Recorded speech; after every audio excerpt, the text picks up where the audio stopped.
नमस्कार दोस्तों। अगर किसी ने तुम्हारे सामने जहर रख दिया और कहा लो गुस्से में हो पी लो, तो क्या तुम पी लोगे? नहीं ना। पर फिर भी हम रोज़ किसी और के शब्दों का जहर अपने मन में पीते हैं। कोई कुछ बोल देता है और पूरा दिन खराब हो जाता है। तो सवाल यही है, क्या हम अपने मन के मालिक हैं या कोई आकर उसे चला जाता है? एक कहानी है वरदराज नाम के एक साधारण से युवक की, लेकिन उसका मन बिल्कुल भी साधारण नहीं था, क्योंकि वह खुद नहीं चलाता था। उसे चला रहे थे हालात, लोग और भावनाएं।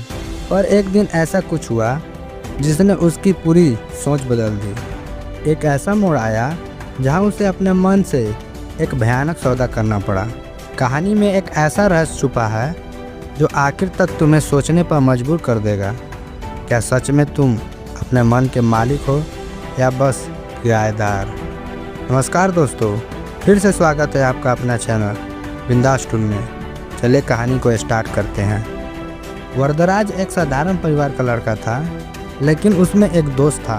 वह बहुत जल्दी गुस्से में आ जाता था। कोई कुछ भी कह दे, चाहे वह मजाक में ही क्यों ना हो, वरदराज का चेहरा लाल हो जाता। स्कूल में एक दिन एक लड़के ने उसे डरपोक कह दिया। बस वरदराज ने क्लास में उसी वक्त उसे धक्का दे दिया। बात प्रिंसिपल तक पहुंची, उसे सस्पेंड कर दिया गया। घर आकर जब माँ ने समझाया तो वो बोला, माँ मैं नहीं चाहता था गुस्सा करना, पर वह खुद ब खुद आ गया। माँ मुस्कुराई और बोली, तो बेटा तू गाड़ी है और गुस्सा ड्राइवर। वरदराज चुप हो गया। मन के अंदर कुछ हिला। एक दिन पार्क में अकेला बैठा वरदराज सोच रहा था, क्यों मेरा मन मेरी नहीं सुनता। तभी एक अजीब सा बूढ़ा साधु वहाँ आया और बोला, तू मालिक है, मन का गुलाम नहीं। वरदराज चौंका। आपको कैसे पता है? यही सोच रहा था।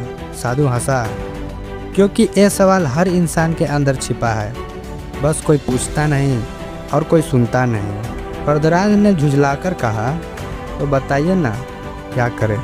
साधु ने कहा, तू आज रात एक सपना देखेगा। उसमें तुझे 3 रास्ते मिलेंगे।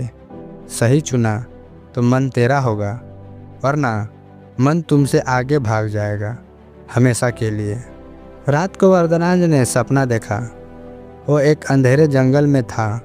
सामने 3 रास्ते थे। पहला रास्ता इच्छा का रास्ता।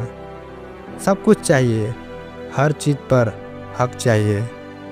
इस पर चलकर लोग अमीर बनते हैं, लेकिन चैन खो बैठते हैं। दूसरा रास्ता डर का रास्ता। इस पर चलने वाले कभी हारते नहीं, क्योंकि कोशिश ही नहीं करते। तीसरा रास्ता साक्षी का रास्ता। इसमें सिर्फ एक काम करना होता है, अपने मन को देखना बिना उसकी बात माने। वरदराज पहले 2 रास्तों की चकाचौंध में बह गया, लेकिन वहाँ उसे एक एक करके सब कुछ खोता हुआ दिखा। फिर डरते डरते वह तीसरे रास्ते पर चला। वहाँ सन्नाटा था, लेकिन वहाँ शांति भी थी। अगले दिन वरदराज उठा, कुछ अलग महसूस हुआ।